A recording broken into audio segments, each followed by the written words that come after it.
You how to use the comic creator feature of Read Write Think.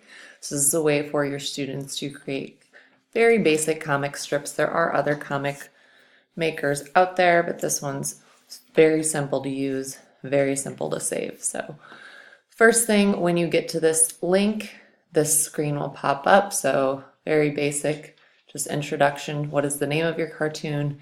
Add a subtitle below and who is the author or authors. So I'm just going to type a few things in there. Say Bob has fun. You can add a subtitle if you'd like, and then you can add the author if you want to. So then you will click this arrow down here and you can select the template, so how many panels you want as a part of your comic strip. You could do 1, 2, 3, or 6. So if I were to select 3, just click on that and then it opens to my first scene. So again, this is very simple. Not a lot of options here on this, but it's a super easy way to just make a quick comic to maybe explain a concept. So the first thing you have is a background. You can switch the background. There are a couple of options by using these arrows. So if I were to click down, it'll show me the different options of backgrounds that I have. Blank, and then city, and back to the beginning. That's how you pick a background. Then down here you can type in a caption, so whatever you want. Bob went to school. Anything that you want to explain that square of your comic. Down here is where you would add people. So add people right here, and then you would click through and pick what character you want to add in your comic. These are the options. There are people and there are animals.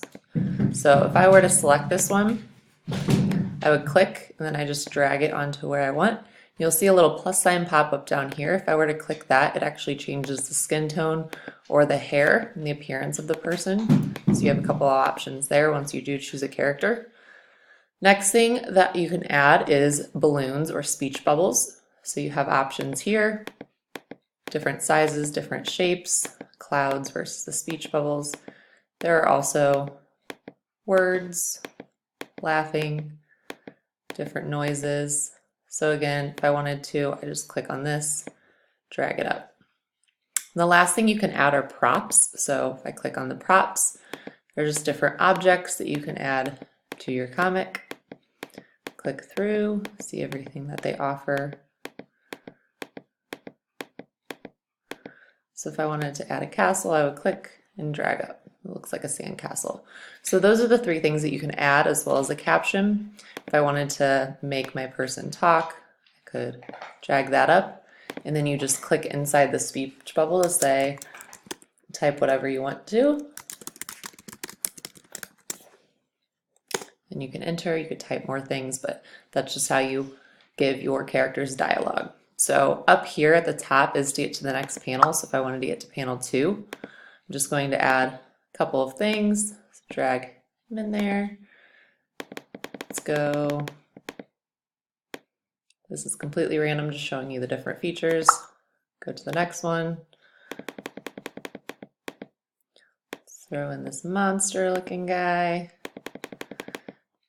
And a lightning bolt. So I've added things to each.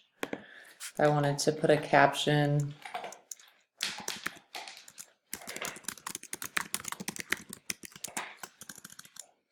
light. Then once I'm finished with my comic, I click finish up here.